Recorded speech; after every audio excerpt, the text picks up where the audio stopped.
Bonjour, donc Antonin Braun, moi je suis ingénieur en informatique et je suis venu à la data science par la pratique et par différentes startups dans lesquelles j'ai travaillé. Et aujourd'hui je travaille chez Aquila Data Enabler, on a un cabinet de conseil en data science, spécialisé en data science, et on travaille sur un ensemble de données, donc ça peut être de la donnée image, de la donnée texte, et ce que je vais vous présenter aujourd'hui, de la donnée de série temporelle. Alors, tout d'abord, pour introduire le sujet, qu'est-ce qu'on peut faire avec des séries temporelles et du machine learning?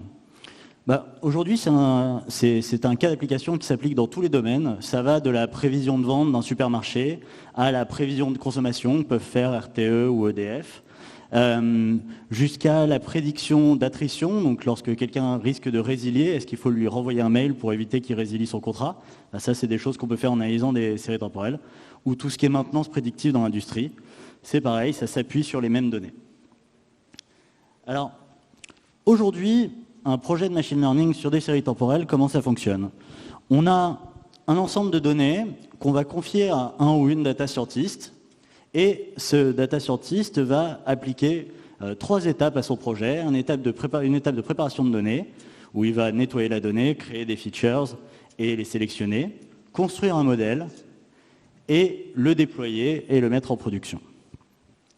Donc, ces 3 étapes, elles demandent une intervention du data scientist et une intervention humaine.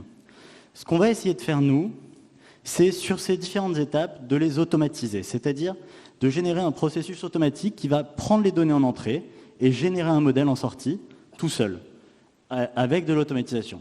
L'objectif n'est pas, au départ, et c'est ce que je vais vous montrer pendant la présentation, de remplacer le data scientist, mais de fournir une baseline et un premier projet qui lui permet de travailler sur ces données. Donc les avantages de cette méthode, c'est l'accessibilité, ça permet de mettre dans les mains de personnes non spécialistes des modèles de machine learning assez puissants, de créer ce que je disais, une baseline pour ce modèle, donc avoir accès rapidement à un premier modèle de prédiction, et enfin d'optimiser la performance, comme je vais vous le montrer, sur une approche combinée entre le data scientist et le modèle de machine learning. Donc, pour illustrer ce cas, je vais m'appuyer sur un travail qu'on a fait chez Aquila avec notre solution Time Forecast, qui est notre modèle d'AutoML, sur de la prévision de consommation électrique. L'objectif, on a pris des données open source ici. Alors c'est aussi un cas qu'on a appliqué sur des données privées de clients, mais sur lesquelles on ne communique pas. Mais sur les données publiques de RTE, de consommation nationale, on va appliquer des modèles pour prédire combien la France va consommer d'électricité demain. Donc, comme je le disais auparavant, je vais vous présenter 6 étapes qu'on a automatisées pour faire ce modèle de machine learning. Donc, ces 6 étapes, elles regroupent à la fois le traitement et le pré-traitement de l'information, l'optimisation de modèle et la création de ce modèle, et tout ce qui est forecast automatique. Je vais vous présenter aussi plus rapidement 2 étapes qu'on a pu appliquer aussi, qui est la détection d'anomalies dans cette consommation. Donc détecter ici, là vous le voyez, c'est de la détection automatique des jours fériés et des périodes de vacances. Et tout ce qui est clustering de séries temporelles, vous verrez pourquoi, juste après. Donc, toutes ces étapes, comme je le disais, on va les automatiser une par une et je vais vous montrer comment. Donc premièrement, l'étape de nettoyage des données.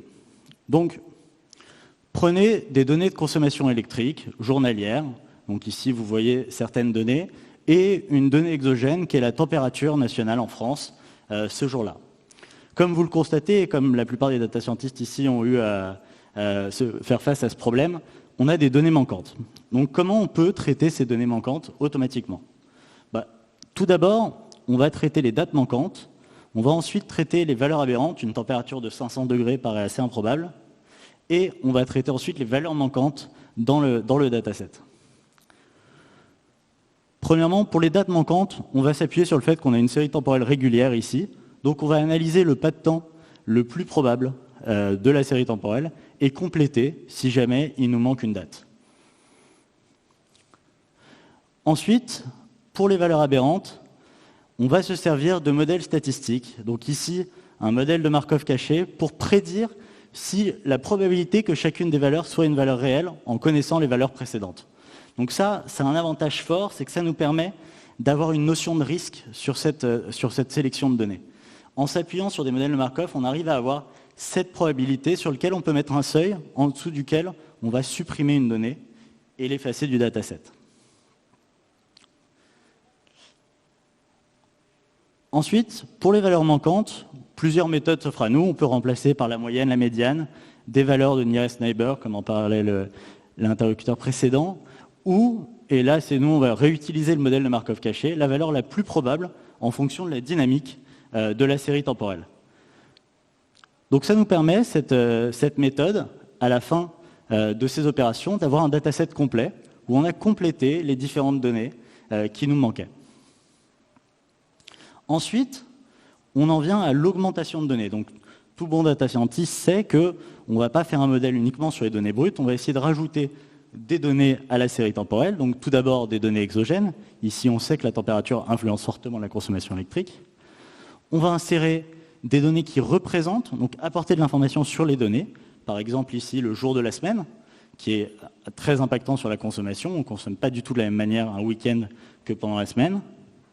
Des informations retardées, donc typiquement ici la consommation de la veille, qui va nous permettre de réagir et de s'ajuster. Typiquement, on a eu à réagir avec ce type de modèle au confinement, et donc les informations de la veille permettent d'être beaucoup plus réactifs sur ce type de problématique. Encore des valeurs explicatives, ici les valeurs calendaires, les jours fériés, les vacances. On peut ajouter d'autres types d'informations, si c'est de la prévision de vente par exemple. On peut ajouter les périodes de solde, qui ont un impact fort sur la prévision qu'on va avoir en volume. Des combinaisons de features et des données statistiques. Et enfin, tout ce qui est transformation de la valeur pour être capable de lui apporter une information métier.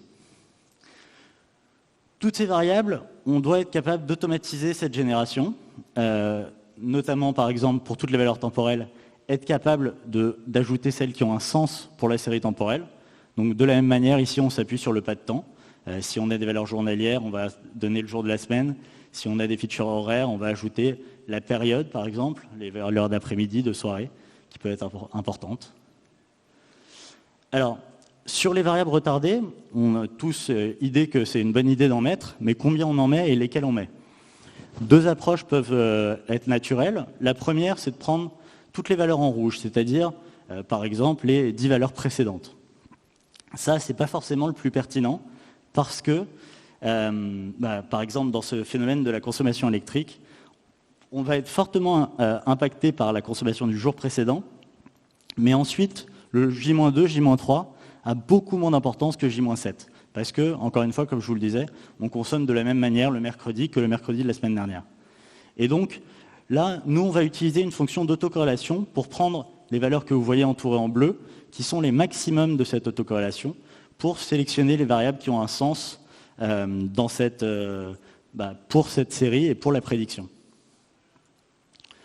Ensuite, on va utiliser des librairies qui permettent de générer les différentes combinaisons de features, ajouter les données statistiques et tout ce qui est transformation. Vu qu'on est sur des séries temporelles, on peut même aller plus loin. On peut aller faire ce qu'on appelle de l'analyse spectrale sur la série temporelle.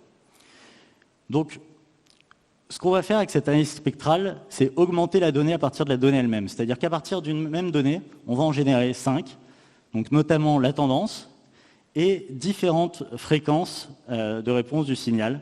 Donc ici, la saisonnalité par saison, la saisonnalité trimestrielle, et enfin les fluctuations qui, elles, sont dépendantes soit de la température, soit d'autres phénomènes qu'on va pouvoir expliquer par la suite. Ça nous permet de nous concentrer, comme dans des techniques de boosting par exemple, mais ici de nous concentrer à faire un modèle compliqué uniquement pour la fluctuation. Et à la fois la tendance et les différentes saisonnalités, on peut appliquer des modèles simples, explicables, et aller voir le métier en lui expliquant que sur ces aspects-là, on a un modèle qui est presque parfait, qui est simple à expliquer. Et par contre, c'est sur les fluctuations qu'on va se concentrer et on va pouvoir lui dire des choses qui ne sont pas évidentes pour lui. Ah oui, la température a une influence saisonnière sur les séries temporelles. On va pouvoir lui apporter de la vraie information. On se rend compte, par exemple, qu'on a un client qui consomme toutes les semaines, le lundi, un gros pic d'énergie, et c'est ça qui va influencer la consommation. Donc comme je disais, on va créer à partir de la donnée, n données qu'on va ajouter au modèle. Donc, une fois qu'on est à cette étape-là, donc on est parti de trois types de données, la série les dates, la valeur et la température météo. On peut rajouter, ce que va faire un data scientist, c'est rajouter des paramètres métiers. Ici, on peut rajouter, par exemple, si c'est des clients qui consomment de manière industrielle, leur carnet de commandes, leur volume prévisionnel qu'ils vont consommer. C'est des choses qui sont très, très impactantes. On va générer avec notre outil plus de 100 variables différentes. Et là, on se dit, est-ce qu'on passe tout de suite à la prévision avec ces valeurs? On se rend compte rapidement que sans valeurs, ça ne permet pas de faire des modèles explicables. Ça fait des modèles qui ont souvent du bruit et qui ne se généralisent pas. Donc on va passer à une étape qui est essentielle, qui est la sélection de features. Donc là, c'est pareil, tous les data scientists de la salle connaissent cette problématique. Il y a deux approches. Il y a une approche où on va sélectionner des valeurs, une par une. On va décider, je garde celle-là, je ne garde pas celle-là. Et il y a une méthode où on va projeter, c'est-à-dire qu'on va faire des combinaisons de ces features et garder celles qui ont le plus de sens. Donc pour la première méthode, nous, on a appliqué une combinaison des trois méthodes que je présente rapidement ici, qui est une méthode où on filtre, donc je le disais, on sélectionne une variable par une variable, une méthode où on va filtrer des paquets de variables, et regarder si, par exemple, on a un ensemble de variables qui ensemble ont du sens, même si individuellement elles n'en ont pas, ou alors on peut même aller utiliser des modèles directement, donc par exemple les arbres de décision ont en interne un modèle de sélection de variables qui permettent de les sélectionner. Cette méthode, elle marche assez bien, mais elle a un défaut, c'est notamment qu'elle est dépendante du modèle et qui l'utilise, et qu'elle a un seuil manuel qui doit être réglé et qui doit être choisi par l'utilisateur, le data scientist ou le client. Nous, on veut que cette méthode soit le moins dépendante de l'outil et le plus précis. Donc, au lieu d'utiliser ces méthodes d'arbres pour sélectionner, qui ont vraiment le défaut d'être dépendants du modèle et peu représentatifs, on va utiliser une méthode qui s'appelle SHAP, qui a déjà été présentée cet après-midi, qui nous permet de déterminer l'importance à la fois globale et locale de chacune des variables, et ce qui va nous permettre de faire des sélections qui ont plus de sens et qui sont plus pertinentes. Je pourrais donner des détails sur cette méthode plus tard, ce n'est pas le sujet de la présentation. Pour la projection, donc une méthode très classique que tout le monde connaît, la PCA, qui permet de projeter justement les variables dans un espace, mais qui a toujours le défaut de ce seuil, qui n'est pas complètement explicable et qui doit encore être mis à la main. Nous, on a choisi une autre approche, qui est une approche à base d'auto-encodeur. Donc dans l'auto-encodeur, on réduit la dimension des données et on entraîne un réseau de neurones à reproduire les données avec un modèle symétrique. Là, le seul paramètre qu'on va choisir, c'est la dimension de l'espace latent, donc la dimension de l'espace sur lequel on projette. Et ça, c'est quelque chose qui est assez intéressant à choisir parce que ça permet de régler plusieurs choses, à la fois ce qu'on veut expliquer, la taille des variables qu'on veut pour expliquer le modèle, mais aussi la puissance de calcul qui va être nécessaire pour faire tourner le modèle. Et ça, c'est quelque chose d'assez intéressant de pouvoir le choisir et de le régler. La seule question qui se pose, c'est quelle architecture d'auto-encodeur on va prendre en fonction de nos données. Alors pour ça, une des méthodes qu'on a expérimentées, c'est un réseau de neurones qui va générer cet auto-encodeur par lui-même. Donc pour ça, on s'appuie sur un papier développé par Google qui a développé une méthode qui utilise un RNN qui va générer, à partir de briques élémentaires et de blocs élémentaires, le meilleur réseau sur votre série temporelle précise. Donc pour ça, il va d'abord générer un premier réseau avec ces briques. On va l'entraîner sur nos données et on va se servir de la loss function pour faire une backpropagation. On va ensuite régénérer un réseau normalement un peu meilleur et au bout d'une convergence et d'itération, on va pouvoir avoir le modèle idéal qui permet de projeter vos variables en ayant perdu le moins d'informations possible. L'avantage de cette méthode, c'est de ne se baser pas sur une importance de features par elle-même, mais de se baser sur le score final comme métrique pour évaluer la performance de la projection. Et ça, c'est très important parce que ça permet de garder la généralisation et les aspects de performance du modèle. Donc, les paramètres qu'on fixe uniquement dans cet espace, c'est cet aspect de dimension et cet aspect de performance. Donc, pour résumer cette étape, on est passé de 3 variables, on a nettoyé le dataset, on l'a complété, on a enlevé les valeurs aberrantes, on a généré des features, puis on a sélectionné nos variables les plus pertinentes. Et là, on est dans une situation où on se demande, on en arrive enfin à la data science, qu'est-ce qu'on va utiliser comme modèle? Pour ça, on a 2 méthodes qu'on peut appliquer sur la génération de modèles, et on va se poser la question de comment on les évalue, ces méthodes. Donc, 3 critères classiques qui permettent d'évaluer la performance et la pertinence d'un modèle de machine learning. Le premier qui est évident, c'est les métriques de performance. La deuxième, c'est la performance informatique, combien de temps ça prend à tourner, combien ça demande de mémoire. Et la troisième, qui est souvent oubliée mais qui est essentielle, c'est est-ce que c'est un modèle qu'on va pouvoir interpréter, expliquer à un métier. Nous, on a eu beaucoup de situations où on est arrivé avec des modèles qui sont très complexes, avoir des performances qui sont très bonnes, et où le métier nous a dit, tant que je ne sais pas pourquoi le modèle a pris telle ou telle décision, je ne veux pas utiliser le modèle. Et donc on a dû descendre en qualité de modèle, mais pour avoir des modèles qui sont plus interprétables, et c'était une vraie demande du client, qui était un vrai point bloquant. Donc, les 2 méthodes qui vont être basées sur ces 2 critères, la sélection de modèles et le meta-learning. Pour la sélection de modèles, ce qu'on fait, c'est qu'on prend toute une famille de modèles, les réseaux de neurones et différents autres types de modèles, random forest, des modèles de boosting.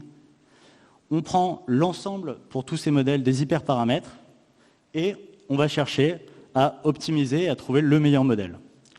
Donc la problématique, c'est une problématique d'optimisation. Ici, on est dans un espace à très haute dimension. Ce qu'on veut, c'est être capable de restreindre cet espace, d'avoir le modèle le plus performant en le moins de temps possible. Pour ça, on peut utiliser différents types d'algos. Alors ici, je vais vous en présenter quelques-uns et la solution qu'on a choisie. Donc tout d'abord, on peut explorer tout l'espace des dimensions, donc ici représenté en 2D. On peut explorer tout l'espace de manière brute, en direct. Alors ça nous garantit de trouver le minimum en termes de score et d'erreur. Par contre, c'est rarement performant et faisable humainement. Donc on peut passer sur des méthodes qui utilisent des random search, comme ici, qui vont chercher à aller dans des espaces plus aléatoires pour réduire l'espace de dimension où on va chercher, mais qui présentent le risque de tomber sur un minimum global, un minimum local, pardon. La méthode d'optimisation par gradient, qui est utilisée le plus couramment, qui va chercher un chemin au travers des variables pour trouver le minimum de l'espace. Donc de la même manière, on peut se retrouver sur un minimum local, mais il y a des méthodes qui permettent d'améliorer et de réduire ce risque. La méthode que nous, on va utiliser, qui est une autre approche, c'est une approche bayésienne. C'est-à-dire que le prochain point qu'on va explorer ne va pas être déterminé par une réduction du gradient, mais par une approche probabiliste qui va nous permettre d'explorer plus efficacement l'espace de dimension. Ici, vous voyez la convergence de l'algorithme avec la fonction en loss par rapport au nombre d'itérations qu'on fait sur l'entraînement.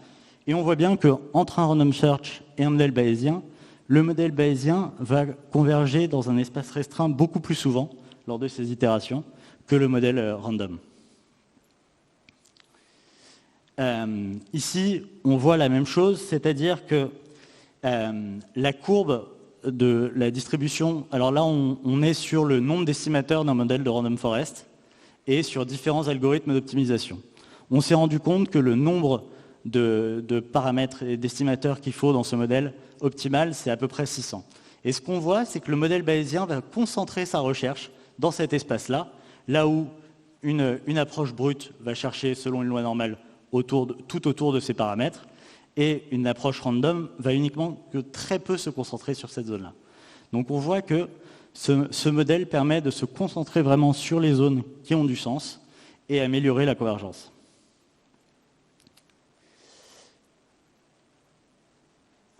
Alors, quand on fait ça, on a un problème, c'est que même si on retrouve des problèmes qui sont similaires, on peut appliquer du transfer learning, mais on repart toujours un peu de loin.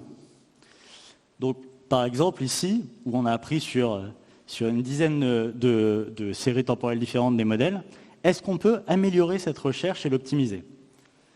Pour ça, on peut utiliser ce qu'on appelle le meta-learning. Alors, le meta-learning, c'est quoi?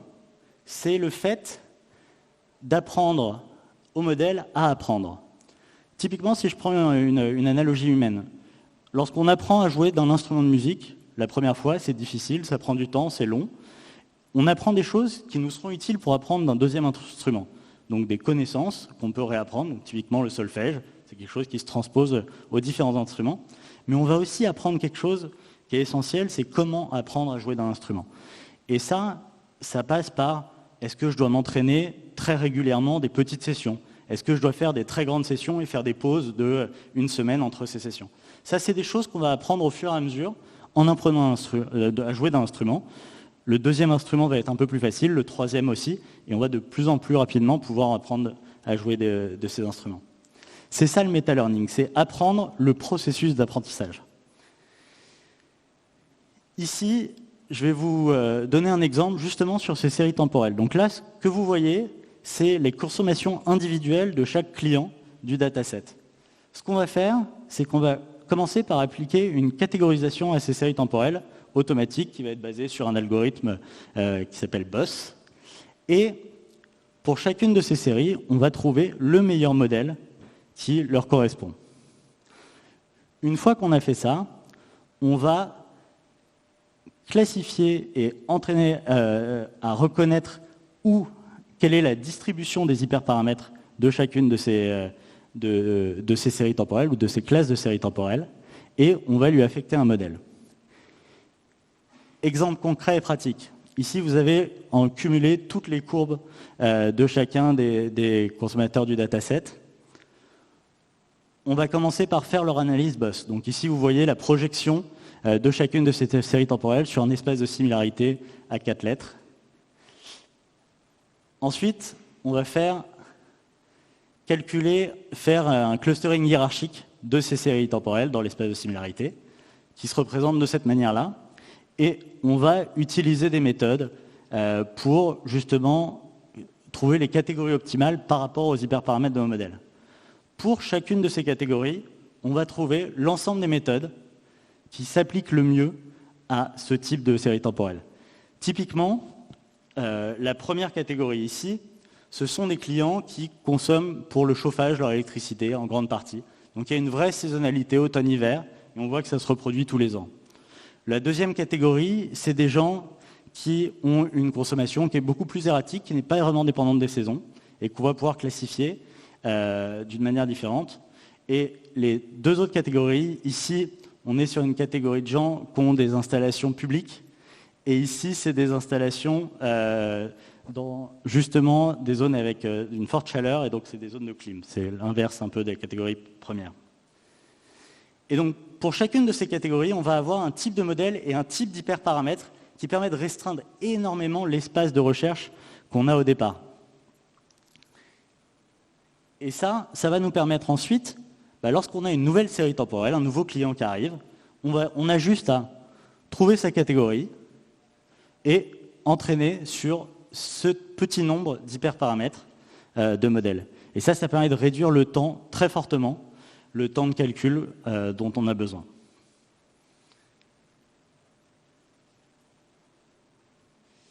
Donc, je ne vous présenterai pas aujourd'hui comment on peut automatiser l'évaluation. C'est tout un ensemble d'autres méthodes, mais qui est très intéressante, mais on n'aura pas forcément le temps aujourd'hui. Donc, on arrive à optimiser et à automatiser ces différentes méthodes. Donc, le nettoyage avec la détection automatique de pas de temps, d'outliers et l'imputation. La génération de features, comme je vous l'ai montré, avec la création de features et la décomposition du signal. La sélection, elle se fait avec les auto-encodeurs. La sélection de modèles qui nous sert aussi à entraîner notre meta-learning et qui nous permet d'avoir des méthodes plus efficaces de recherche du modèle optimal.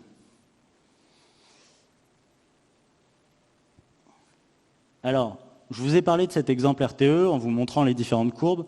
Qu'en est-il des performances? Alors, ce qu'on a voulu évaluer, c'est quelles étaient les performances d'une approche novice, quelqu'un qui commence ses projets de data science sur le dataset. Donc, on va prendre le dataset de base, on va quand même nettoyer toutes les données, parce qu'on ne va pas lui donner des fausses données juste pour le plaisir, mais on ne va pas réduire et on ne va pas optimiser les modèles. Donc ça, on arrive à une performance, une erreur qui est de l'ordre de 8%. Lorsqu'on va utiliser notre AutoML, on va arriver à réduire cette erreur de 29%. Donc, grâce à l'augmentation de données, au nettoyage, à la réduction de dimensions et à l'optimisation. Alors, la bonne nouvelle pour tous les data scientists de la salle, c'est qu'on n'est pas encore au chômage parce qu'on arrive à battre cette méthode un petit peu sur ce dataset. On a demandé à un data scientist, indépendamment, d'appliquer les différentes méthodes qu'il le voudrait sur ce dataset, et il est arrivé à réduire cette erreur de 30% par rapport à l'approche novice. Mais ce qui est intéressant, et ce que je voulais vous montrer avec cette présentation, c'est qu'en faisant une approche combinée, on arrive à descendre cette performance de 40%, donc quasiment diviser l'erreur par 2, parce que l'approche du data scientist et de l'AutoML sont complémentaires. C'est-à-dire que le data scientist va pouvoir ajouter des features métiers, ajouter des règles métiers, ajouter un pré-processing, un post-processing qui a du sens par rapport aux données, que l'outil d'AutoML ne va pas pouvoir faire tout seul. Ce que va pouvoir faire l'outil d'AutoML, c'est explorer un espace de dimension que le data scientist seul ne pouvait pas explorer et ne peut pas, à lui seul, traiter. Ça nous permet aussi, et c'est comme ça qu'on l'utilise chez Aquila, ça nous permet de répondre rapidement sur des projets. À 2 questions, évaluer si la faisabilité d'un projet, est-ce qu'on a l'information dans la série temporelle pour faire de la prédiction, et ça nous permet aussi d'évaluer justement cette baseline. Ne pas partir de cette approche à 8,3% qui pourrait rebuter quelqu'un directement, mais tout de suite avoir cette approche plus autour de 6% que va nous fournir l'AutoML sans avoir besoin de passer du temps à essayer cette méthode. Donc, l'approche gagnante, c'est d'utiliser un peu ces différents outils, dont l'AutoML fait partie, pour obtenir une baseline, permettre l'accessibilité de ces modèles, mais garder bien sûr une approche métier, et quand je parle métier, je parle de data science, pour intégrer des nouvelles données, intégrer la partie innovation, bien sûr, qui est très importante, sur les modèles.